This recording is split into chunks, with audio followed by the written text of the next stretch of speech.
Hello students, कैसे हैं आप सब लोग। उम्मीद करती हूँ सब अच्छे होंगे और स्वस्थ होंगे। मैं Meena Rana ICT virtual class में आपका स्वागत करती हूँ। स्टूडेंट्स, हम पढ़ रहे हैं क्लास 11th का मैथ्स और जैसा कि आप जानते हैं हमने चैप्टर स्टार्ट किया था लिमिट्स एंड डेरिवेटिव्स, यानी कि C1 सीमा और अवकलज। तो यहाँ पे हमने लिमिट्स के बारे में पढ़ा और लिमिट्स की कॉन्सेप्ट को पढ़ा। लिमिट्स, ट्रिग्नोमेट्रिक फंक्शन की लिमिट्स क्या होती है, अलजेब्रिक जो फंक्शन होते हैं उनकी लिमिट्स क्या होती है, इन तमाम जो फंक्शन है इनकी हमने लिमिट्स देख ली है। और लिमिट्स को कि हमने दो अप्रोच भी यहाँ पर हमने देखी, जहाँ पे पहली अप्रोच आपकी डायरेक्ट अप्रोच थी और सेकंड आपकी एच अप्रोच थी। तो यहाँ पे इन सब कॉन्सेप्ट के साथ हमने कुछ क्वेश्चन भी, एक्सरसाइज और एग्जांपल्स भी सॉल्व कर लिए थे। तो आज की क्लास में हम डेरिवेटिव्स को स्टार्ट कर रहे हैं। तो चलिए चलते हैं स्मार्ट बोर्ड पर। डेरिवेटिव यानी कि हिंदी में आप इसको कहेंगे अवकलज। डेरिवेटिव यानी कि अवकलज, ठीक है। तो देखिए अभी तक हमने लिमिट्स में क्या क्या पढ़ लिया है। लिमिट्स में सबसे पहले हमने पढ़ा है कि कॉन्सेप्ट ऑफ लिमिट, लिमिट का कॉन्सेप्ट कहाँ से आया और लिमिट्स क्या है, ये हमने पहली क्लास में पढ़ी थी। इसके बाद हमने दो अप्रोच पढ़े थे लिमिट्स के बारे में, जहाँ पे आपने डायरेक्ट अप्रोच पढ़ा और एच अप्रोच हमने लिमिट्स के बारे में पढ़ा, ठीक है। कॉन्सेप्ट ऑफ लिमिट क्या है ये हमने पढ़ लिया है। अप्रोच, इसकी दो अप्रोच हमने पढ़ ली है। इसके बाद आपने क्या पढ़ा, सिंगल डेफिनेशन ऑफ फंक्शन। पर आप डेफिनेशन को कैसे निकालते हैं, फंक्शन को आप कैसे निकालते हैं, उसके लिमिट्स को कैसे निकालते हैं। तो जब आपके पास सिंगल डेफिनेशन ऑफ फंक्शन होता है तो उस टाइम आपका जो आंसर है, जब आप डायरेक्ट उसमें लिमिट अप्लाई करते हैं और डायरेक्ट अप्लाई करने के बाद आपके पास वैल्यू क्या आ जाए, रियल वैल्यूज आ जाए या फिर फाइनाइट कोई नंबर आता है, उस केस में वो आपका नंबर, वो आपका आंसर होता है। लेकिन अगर ऐसा नहीं हो रहा है, आपके पास सिलेबस में वैसे तो इस टाइप 0/0 वाला कॉन्सेप्ट है या फिर इन्फिनिटी अपॉन इन्फिनिटी आ जाए, इन्फिनिटी आ जाए, तो ये आपका नॉन रियल नंबर है, ठीक है। तो दो केस में देखिए, एक तो 0 आएगा, पहले तो आपका सिंगल जो वैल्यूड फंक्शन है, दो आपके आंसर आएंगे। एक तो आपका फाइनाइट आंसर आ सकता है और जब आपका फाइनाइट आंसर आ जाए तो वो आपका फाइनल आंसर होता है, ठीक है।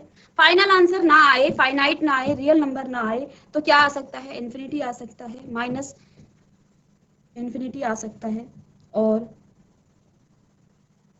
0/0 आपके पास आ सकता है या फिर इन्फिनिटी अपॉन इन्फिनिटी आपके पास आ सकता है। तो इस तरह के जो आपके आंसर हैं ये आपके इनडिटरमिनेट फॉर्म होते हैं। इन इनडिटरमिनेट का मतलब ये है कि अभी आप इसको सॉल्व करेंगे और लिमिट जब आप इस पर अप्लाई करेंगे तो ये क्या हो सकती है, इसकी लिमिट आपकी आ सकती है, ठीक है। तो ये आप क्या करेंगे, फिर इस फंक्शन को आप रीराइट करेंगे, फिर उस फंक्शन को पहले आप सॉल्व करेंगे और सॉल्व करने के बाद आप क्या करेंगे, उसमें लिमिट अप्लाई करेंगे। और ये बहुत सारे आपके प्रोसेस हो सकते हैं, आप रैशनलाइजेशन कर सकते हैं, आप फैक्टराइजेशन कर सकते हैं और डायरेक्ट सब्स्टिट्यूशन आप कर सकते हैं। तो तीन तरह के हमने यहाँ पे मेथड पढ़े थे, लिमिट्स कैसे अप्लाई करते हैं। पहले तो हम डायरेक्ट सब्स्टिट्यूशन करते हैं, डायरेक्ट सब्स्टिट्यूट करने के बाद आपके पास रियल वैल्यूड या कोई फाइनाइट नंबर आता है तो फिर वो आपका आंसर हो जाता है। अगर आपके पास 0/0, इन्फिनिटी अपॉन इन्फिनिटी या माइनस इन्फिनिटी या इन्फिनिटी, इस टाइप के जो आपके आंसर आ रहे हैं तो ये आपका इनडिटरमिनेट फॉर्म है। तो इसको पहले आप उस फंक्शन को आप पहले क्या करेंगे, एक बार सॉल्व करेंगे, सॉल्व करने के बाद वहां पर आप क्या करेंगे, लिमिट्स को अप्लाई करेंगे। और लिमिट्स अप्लाई करने के बाद सॉल्व आप करने के जो मेथड हैं वो हमने आपको बताए थे। फैक्टराइजेशन आप कर सकते हैं, आप रैशनलाइजेशन कर सकते हैं और यूज कर सकते हैं limit x tends to 0 x की पावर n माइनस a की power n upon x minus a। इस पर बेस्ड हमने आपको क्वेश्चन भी बताया था, ठीक है। ये होता है n a की पावर n माइनस 1। तो इस टाइप के क्वेश्चंस आप क्या कर सकते हैं, इनको सॉल्व कर सकते हैं। इसके बाद ट्रिग्नोमेट्रिक लिमिट्स भी आपको बताई थी और कुछ फॉर्मूले भी आपको बताए थे, इस पर बेस्ड हमने क्वेश्चन सॉल्व कर लिए थे, ठीक है। और जब आपके पास डबल डेफिनेशन होती है इसके क्वेश्चन भी हमने सॉल्व कर लिए। तो आज का जो हमारा कॉन्सेप्ट है वो है अवकलज यानी कि डेरिवेटिव्स। बहुत ही इंपॉर्टेंट कॉन्सेप्ट है। लिमिट्स और डेरिवेटिव्स आपके क्लास 12th के बेस, ये एक बेसिक चैप्टर है और वहां पर ये क्या होने वाले हैं, अप्लाई होने वाले हैं। तो इसको आप ध्यान से देखेंगे। तो देखिए यहाँ पर क्या लिखा है कि डेफिनेशन आपको दे रखी है। यहाँ पर डेफिनेशन क्या है, suppose f is a real valued function. अगर f आपका क्या है, कोई रियल वैल्यूड फंक्शन है and a is a point in its domain of fine definition, ठीक है। तो इसके डेफिनेशन में a क्या है, कोई पॉइंट है, ठीक है। The derivatives of f at a is defined as, तो ये तो आपको डायरेक्ट फॉर्मूला दे दिया है, ठीक है।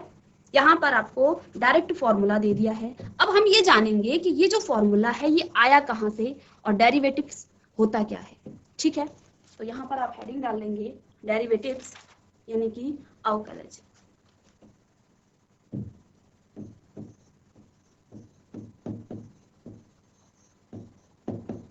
डेरिवेटिव और हिंदी में कहेंगे अवकलज।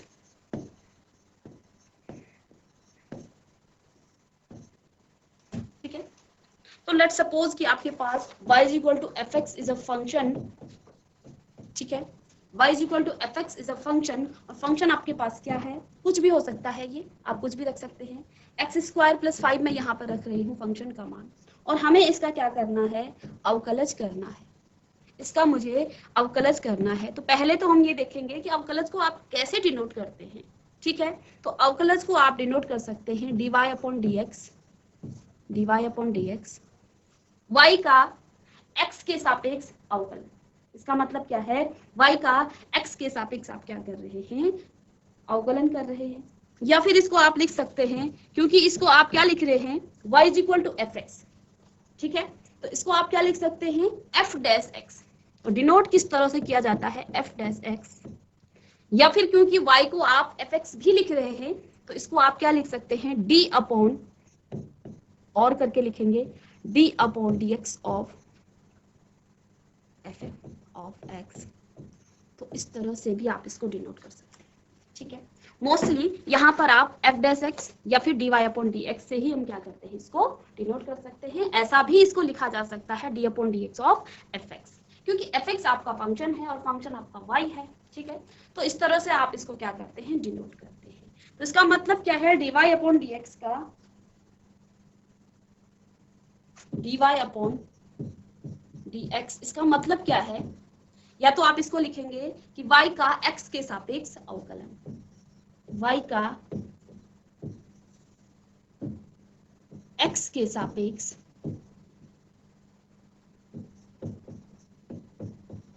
अवकलन।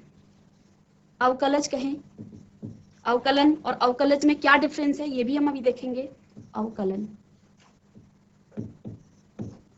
ठीक है, y का x के सापेक्ष अवकलन, या फिर इसको कह सकते हैं x के सापेक्ष y में परिवर्तन, या और x के सापेक्ष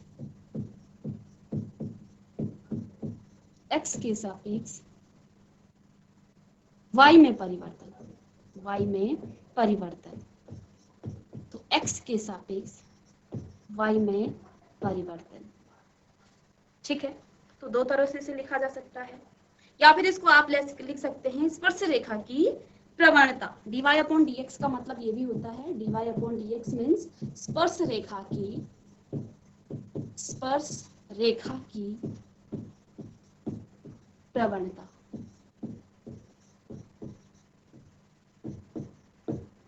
ठीक है, और dy अपॉन dx को आप क्या लिख सकते हैं, y का x के सापेक्ष अवकलज, या फिर इसको लिख सकते हैं कि x के सापेक्ष y में परिवर्तन, या फिर क्या लिखा जा सकता है, स्पर्श रेखा की प्रवणता। ठीक है, और इसको डिनोट किससे करते हैं, dy अपॉन dx से, या फिर f डैश x से, या फिर d upon dx of fx, इसको डिनोट किया जाता है। ठीक है, अब देखिए ये जो अभी आपको पीछे हमने बताया था, ये यहाँ पर एक फॉर्मूला आया है कि limit h tends to 0 F A plus H minus F A upon H. ये आया कहाँ से, डेरिवेटिव्स में। ठीक है, तो इसके बारे में हम देखेंगे कि आया कहाँ से। देखिए हमने क्या कहा है कि dy अपॉन dx क्या है, dy अपॉन dx है स्पर्श रेखा की प्रवणता। ये हम कह रहे हैं कि dy अपॉन dx क्या है, स्पर्श रेखा की प्रवणता है।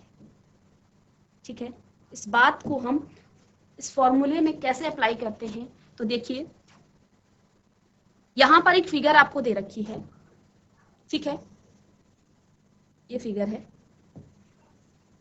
ठीक है, और इस फिगर में क्या क्या आपको दे रखा है, देखिए ये x एक्सिस है और ये आपका y एक्सिस है, ये x एक्सिस और ये आपका y एक्सिस। ठीक है, तो हमने क्या किया, इस x एक्सिस पर यहाँ पर एक बिंदु खींच दिया, एक पॉइंट यहाँ पर आपने लिया a। ठीक है, एक पॉइंट आपने a लिया है, क्योंकि ये y एक्सिस है और y एक्सिस को आप क्या लिखते हैं, y is equal to F X, आप एफ एक्स लिखते हैं। ठीक है। तो यानी कि जब ये ए पॉइंट है तो यहाँ पे ये वाई एक्स पर इसका जो पॉइंट है वो क्या हो जाएगा, एफ ऑफ ए। ठीक है, आई बात समझ में? कैसे आया, देखिए यहाँ पर हम इसको क्या लिख रहे हैं, y is equal to F X, आप लिखते हैं इसको y is equal to F X लिखा जाता है। ये पॉइंट आपने ए लिया है, ठीक है, यहाँ पर ये पॉइंट आपका क्या है, ए है, और इस पॉइंट पर यहाँ पर ये क्या होगा, वाई एक्स पे एफ ऑफ ए। ठीक है, एक पॉइंट यहाँ पे आपने क्या किया, एक वक्र आपने यहाँ पे खींच दिया, वक्र में यहाँ पर पी क्यू दो पॉइंट है, पी और क्यू। ठीक है, पी क्यू यहाँ पे आपको दो पॉइंट दिख रहे हैं, और आप देख पा रहे हैं कि इस पॉइंट ए से यहाँ पर ये एफ ए है, एफ ऑफ ए है, और ये आपका ए है। एक दूसरा पॉइंट यहाँ पर क्यू लिया गया है, दूसरा पॉइंट है क्यू। ठीक है, इस Q से देखिए, अगर हम यहाँ से इसकी लंबाई को, इसकी चौड़ाई को यहाँ पर h, इस डिस्टेंस यहाँ पर h है, ठीक है, ये डिस्टेंस आपकी क्या है, h है। ठीक है, और इस h डिस्टेंस, तो यहाँ पे P और Q के बीच की जो डिस्टेंस है वो क्या हो जाएगी, ये A था और यहाँ से यहाँ तक h है, तो ये क्या हो जाएगी, ये पॉइंट A प्लस h। ठीक है, और जब ये A प्लस h है तो वाई एक्स पे इसकी जो ये पॉइंट क्या हो जाएगा, F of A plus H हो जाएगा, क्योंकि हम क्या कहते हैं, y is equal to F X. ठीक है, और x यहाँ पर क्या है, a प्लस एच। ठीक है, हम क्या कहते हैं, y is equal to F X, और x यहाँ पर क्या है, F of a plus H, of a plus H.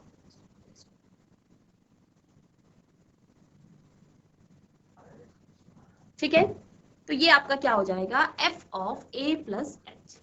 ठीक है, तो इस बेस पर आपके यहाँ पर जो पॉइंट है p पॉइंट पर आपके कौन कौन से बिंदु हो जाएंगे, एक तो a हो जाएगा और दूसरा हो जाएगा f ऑफ a। ठीक है, और q पॉइंट पर आपका कौन से बिंदु हो जाएंगे, a प्लस एच, और दूसरा हो जाएगा f of a plus H. ये दो पॉइंट आपके हो जाएंगे। ठीक है, अब यहाँ पर हमें क्या देखना है, पी क्यू। तो हम क्या देखेंगे, पी क्यू की जो ढाल है, यानी कि प्रवणता है, पी क्यू की जो प्रवणता है, यहाँ पर आप इसको ढंग से लिख लेंगे हम। ठीक है, तो यहाँ से देखिए डायरेक्ट आप लिख सकते हैं y is equal to F X, मैंने इसको कहा, और जब हम बात कर रहे हैं किसकी, a पॉइंट की, तो x अगर आपका a है तो यहाँ पर y में आपका क्या हो जाएगा, f ऑफ a। तो p आपका जो पॉइंट है, p पर कौन कौन से पॉइंट होंगे, a, f ऑफ a। ठीक है, और q पर क्या हो जाएंगे, दो point a plus H, f of a plus H. ये दो पॉइंट आपके q पर हो जाएंगे। ठीक है, अब हम निकालेंगे पी क्यू की ढाल या प्रवणता, क्योंकि हम क्या कह रहे हैं कि स्पर्श रेखा पर की जो प्रवणता है वही आपकी क्या है, अवकलज है, dy अपॉन dx है। तो अब आप क्या निकालेंगे, पी क्यू की ढाल यानी कि उसकी प्रवणता निकालते हैं। और आपने पढ़ा भी होगा फिजिक्स में भी, और चैप्टर नंबर 10 में भी आपने पढ़ा है कि प्रवणता कैसे निकाली जाती है। ये आपके क्या हो जाती है, y2 माइनस में y1 upon x2 minus x1। ठीक है, तो ये चैप्टर आपने नहीं भी पढ़ा है तो इसको आप आगे पढ़ेंगे, वहां पे डिटेल में इसको पढ़ेंगे। तो ये प्रवणता क्या होती है, इसकी प्रवणता कैसे निकाली जाती है, इसकी ढाल कैसे निकाली जाती है, y2 माइनस y1। तो यहाँ पे ये आपका क्या हो जाएगा, y2 माइनस y1 अपॉन में x2 माइनस x1। ठीक है, ये आपका x1 है और ये आपका y1 है, ये x1 है और ये आपका y1 है, और ये आपका x2 और ये आपका y2 है। ठीक है, तो यहाँ से आप y1 और y2 का वैल्यू रखेंगे। यहाँ पे y2 क्या है, y2 आपके पास है f of a plus H, minus में y1 कितना है, f ऑफ a, अपॉन में x2 कितना है, x2 आपका है f of a plus H, x2 आपके पास है a प्लस एच। ठीक है, ये है x2, तो a प्लस एच, और माइनस में x1 कितना है, a, माइनस में a। ठीक है, तो यहां से आप क्या कर देंगे, a से a कैंसिल हो जाएगा, तो आपके पास क्या आ गया है, f of a plus H minus में f ऑफ a अपॉन नीचे f के पास h बच गया। तो अब यहाँ पे देखिए, अब यहाँ पे आपकी जो PQ की प्रवणता है वो कितनी आ गई है? PQ की प्रवणता आपके पास आ गई है f of a plus h minus f of a upon h। ठीक है, तो ये हमने ढाल निकाली यहाँ से लेके यहाँ तक की। ठीक है, अब देखिए लेट सपोज कि आपके पास कोई पॉइंट A है और उस A पॉइंट पर आपको क्या निकालनी है? इसकी प्रवणता निकालनी है। तो आप क्या लिखेंगे? At x is equal to a पर fx का अवकलन, पर fx का अवकलन क्या होगा? का अवकलन या फिर अवकलज जिसको कहेंगे। ठीक है,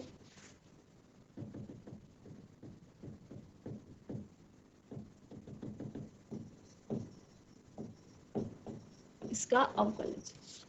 ठीक है, तो इसका अवकलज आप कैसे निकालेंगे? देखिए अभी हमने क्या निकाला है? इसकी ढाल निकाली है, इसकी प्रवणता निकाली है पॉइंट PQ की। और PQ की ढाल कैसे आई?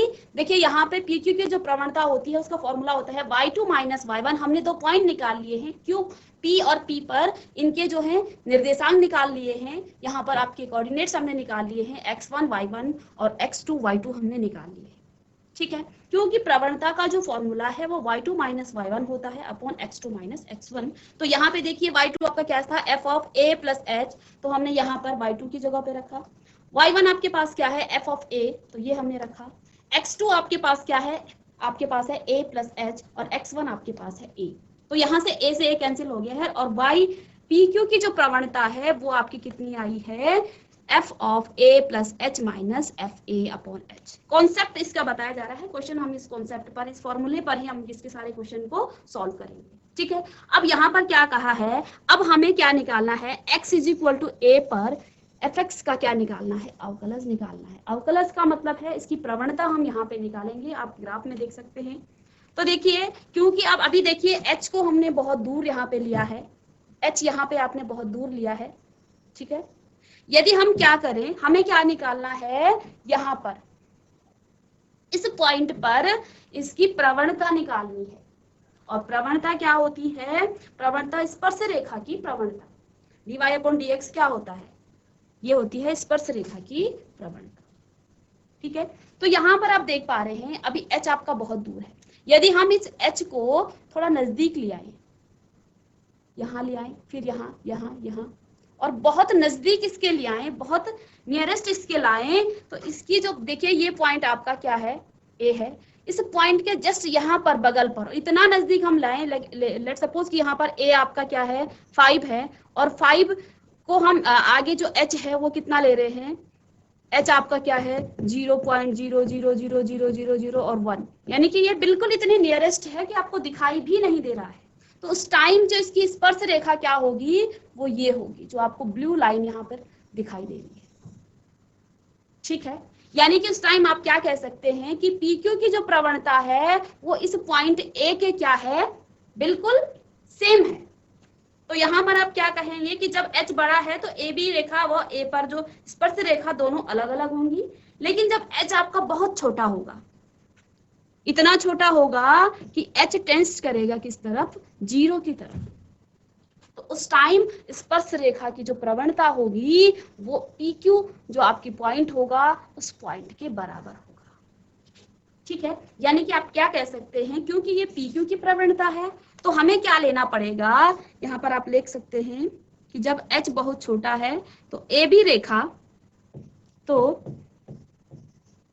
AB की जगह पर यहाँ पर आप PQ लिख सकते हैं कि जो PQ रेखा है वह A या P पर स्पर्श रेखा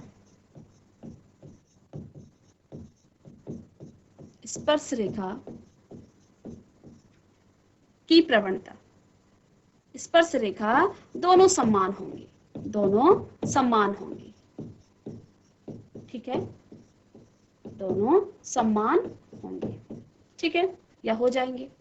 तो यहाँ पर आप क्या लिख सकते हैं, क्योंकि पॉइंट आपका x is equal to a है, और हम इसके क्या निकाल रहे हैं, अवकलज जब इसका निकाल रहे हैं तो एफ डैश ए से इसको डिनोट कर सकते हैं। शुरू में ही आपको बताया था कि इसको आप क्या कर सकते हैं, एफ डैश एक्स। यहाँ पे क्योंकि एक्स आपका ए है तो आप क्या लिखेंगे, एफ डैश ए। ठीक है, अब देखिए पी क्यू की जो प्रवणता है, पी क्यू का जो D Y upon D X है वो आपका ये आ गया है। ठीक है, और हम क्या कह रहे हैं कि पी क्यू की जो प्रवणता है और पॉइंट ए की जो प्रवणता है या पी की जो प्रवणता है वो सेम होगी कब, जब h टेंस टू 0 होगा, h 0 की तरफ टेंस करेगा तो उस समय आपका जो स्पर्श रेखा की जो ढाल है वो इधर इस तरह से होगी। ठीक है, इस ब्लू लाइन को। तो यानी कि आप क्या लिख सकते हैं यहाँ पे कि इसकी जो लिमिट है x टेंस टू 0 और बाकी आपके पास यही आएगा F A plus H minus में F of A upon H. तो ये इसका कॉन्सेप्ट है कि कहां से ये आपका फॉर्मूला आया है। ठीक है, अब इसी फॉर्मूले को हम क्या करेंगे, यूज करेंगे और क्वेश्चन इस पर बेस्ड क्वेश्चन हम सॉल्व करेंगे। ठीक है,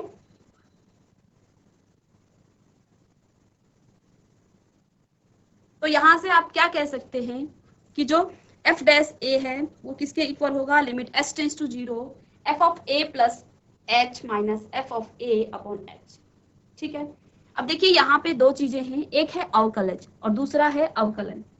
ठीक है, अवकलज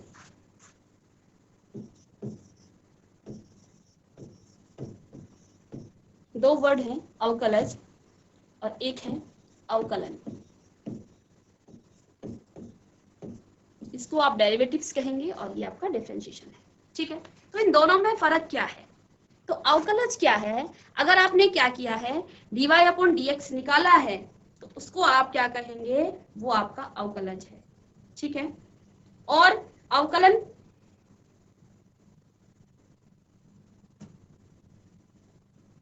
या फिर आप इसको ऐसा लिख सकते हैं पॉइंट बना के,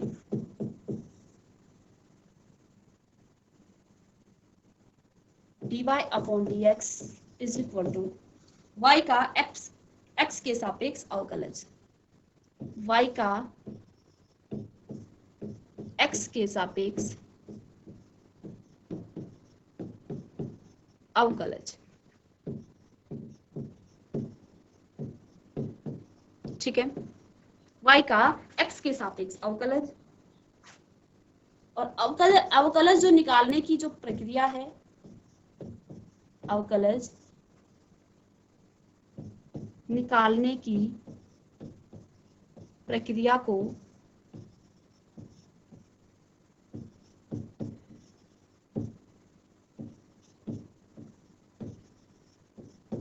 अवकलन कहा जाता है, यानी कि डिफरेंशिएशन इसको कहा जाता है,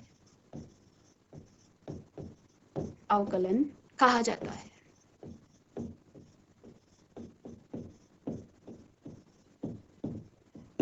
ठीक है, तो किसी भी फंक्शन का आप अपॉन dx निकाल रहे हैं तो जो आंसर आता है वो आपका अवकलज आता है, और अवकलन करने की जो प्रक्रिया है, जो प्रोसेस है, उसको हम कहते हैं अवकलज। तो इन दो पॉइंट को आप याद रखेंगे कि अवकलज और अवकलन में क्या डिफरेंस है। ठीक है, अब देखिए यहाँ पर हमने क्या पढ़ा था कि x is equal to a, किसी पॉइंट पर आपका जो है फलन का अवकलन क्या होता है, पर किसी फंक्शन का अवकलन या अवकलज का अवकलन कैसे निकालते हैं आप, f of a is equal to limit h tends to 0 f of a plus h minus में f of a upon h। और ये भी हमने देख लिया है कि ये जो फॉर्मूला है ये कहाँ से आया है और इसका बेसिक कॉन्सेप्ट क्या है। अब इसी फॉर्मूले को हमें याद रखना है और इस पर बेस्ड हम क्या करेंगे, क्वेश्चन करेंगे। ठीक है, तो ये फॉर्मूला हम याद रखेंगे कि किसी भी फंक्शन का आप अवकलन कैसे निकालते हैं, इसका अवकलज कैसे निकालते हैं, अवकलन कैसे करते हैं और अवकलज कैसे निकालते हैं, डेरिवेटिव्स कैसे निकाला जाता है और डिफरेंशिएशन आप कैसे करते हैं। तो इस फॉर्मूले को यूज करते हुए हम क्या करेंगे, यहाँ पर क्वेश्चन इसके सॉल्व करेंगे। ठीक है, इसको कॉपी कर लेंगे आप।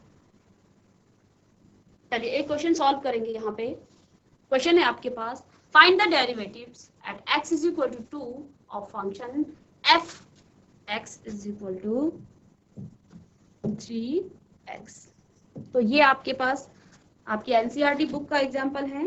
तो यहाँ पे देखिए, तो देखिए क्योंकि हम जानते हैं कि जब आपके पास यहाँ पे x इज इक्वल टू 2 है तो पहले हम क्या लिख लेंगे, हमने क्या पढ़ा अभी अभी, x is equal to a पर फंक्शन का fx का अवकलन क्या होता है, पर fx का अवकलन।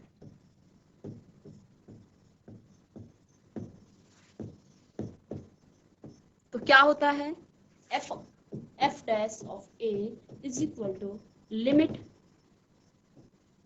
h टेंस टू, ठीक है, limit h tends to 0 f of a plus h minus में f ऑफ a अपॉन में क्या आ जाएगा h। ठीक है, इस फॉर्मूले को हम यहाँ पे अप्लाई करेंगे और अभी अभी हमने ये पढ़ा है। अब हम यहाँ पे देख पा रहे हैं कि जो आपका फंक्शन है, फंक्शन आपको क्या दे रखा है, fx इज इक्वल टू कितना दे रखा है 3x, ठीक है, और x कितना है, x इज इक्वल टू 2। तो x इज इक्वल टू 2 यानी कि a बराबर यहाँ पर कितना है 2 है, a की जगह पर हमें क्या रखना है 2 रखना है, ठीक है। तो रखिए यहाँ पे, तो क्या आ जाएगा, limit h tends to 0 f of, तो जहां पर आपका a है वहां पर आप 2 रखेंगे, 2 प्लस h माइनस में f ऑफ 2 अपॉन में h, ठीक है, इसको रखेंगे। अब यहां पे आपको क्या दे रखा था, fx is equal to 3x, ठीक है। तो जैसे आप क्या निकालते हैं, f ऑफ 5 निकालते हैं, वो किसके इक्वल आता है 3 और 5, यानी कि आपको 5 रखना है x की जगह पे। f ऑफ -1 आपका हो जाता है क्या 3 ऑफ -1। तो इसी तरह से f ऑफ 2 प्लस h आपका क्या हो जाएगा 3 2 प्लस h, ठीक है, और f ऑफ 2 आपके पास क्या आ जाएगा 3 ऑफ 2। तो यानी कि यहाँ पे आप रखेंगे मान, तो क्या आ जाएगा, लिमिट h टेंस टू 0 और इसकी जगह पर आप क्या रखेंगे 3 2 प्लस h और माइनस में f ऑफ 2 आपके पास क्या आ जाएगा 3 ऑफ 2 अपॉन में h। तो ये आ गया है, और यहां पर limit h tends to 0 3 of h, यानी कि 3 2 6 प्लस 3h माइनस में 6 अपॉन में h। तो इस 6 से ये कट जाएगा और limit h tends to 0 3h upon h, h से h आपका कट गया है, तो लिमिट h टेंस टू 0 और 3। अब देखिए लिमिट आप अप्लाई नहीं कर सकते यहाँ पे क्योंकि h ही नहीं है, तो लिमिट कहाँ से अप्लाई करेंगे, ठीक है। तो यानी कि, ठीक है, तो इस तरह से हम क्या करते हैं, इस फॉर्मूले पर आप क्या करेंगे, क्वेश्चन को सॉल्व करेंगे। ये आपका फॉर्मूला है, ठीक है, और कहाँ से ये फॉर्मूला आया है, इसका बेसिक कॉन्सेप्ट कहाँ से आया है वो हमने आपको ग्राफ में बता दिया है, ठीक है, कि ये प्रवणता है, ये ढाल है, ठीक है, किसी पॉइंट की। तो यहाँ पे हम पॉइंट की बात कर रहे हैं, x is equal to a पर fx का अवकलन क्या होता है, f dash a is equal to limit h tends to 0 f of a plus h minus f of a upon h। तो क्योंकि यहाँ पे आपको गिवन था a कितना है 2 है, x इज इक्वल टू 2 दे रखा है, तो a आपका क्या है 2 है, तो जहां पर a है वहां पर आप 2 रख लेंगे। तो देखिए हमने इस फॉर्मूले में क्या किया है, a की जगह पे 2 रखा है, ठीक है। अब फंक्शन आपको क्या गिवन था, फंक्शन आपके पास था fx is equal to 3x, ठीक है। तो देखिए जब fx is equal to 3x है तो f ऑफ 5 आपके पास क्या होगा 3 ऑफ 5। इसी तरह से जब आप निकालेंगे f ऑफ 2 प्लस h, क्योंकि यहाँ पे तो हमें क्या निकालना है f ऑफ 2 प्लस h, तो ये आपके पास क्या हो जाएगा, क्योंकि फंक्शन 3x था तो जहां पर x है वहां पर 2 प्लस h रखना है और ये आपके पास 3 था। तो इस तरह से इसको सॉल्व करेंगे और सॉल्व करने के बाद हम देख पा रहे हैं कि यहाँ पर h ही नहीं बचा, तो लिमिट अप्लाई नहीं करेंगे, डायरेक्ट आपका आंसर आ जाएगा। नेक्स्ट लेक्चर में इसी पर बेस्ड 1-2 और क्वेश्चन करेंगे तो कॉन्सेप्ट और अच्छे से आपको क्लियर हो जाएगा। तो स्टूडेंट्स आज की क्लास में हमने डेरिवेटिव्स यानी कि अवकलज का जो बेसिक कॉन्सेप्ट है, इसको ग्राफिकली आप कैसे इसकी जो प्रवणता है dy अपॉन dx कैसे निकलता है ये हमने देखा और एक क्वेश्चन यहाँ पे सॉल्व किया है। नेक्स्ट लेक्चर में इसी पर बेस्ड हम कुछ क्वेश्चन लेके आएंगे। तब तक के लिए thank you and have a nice day.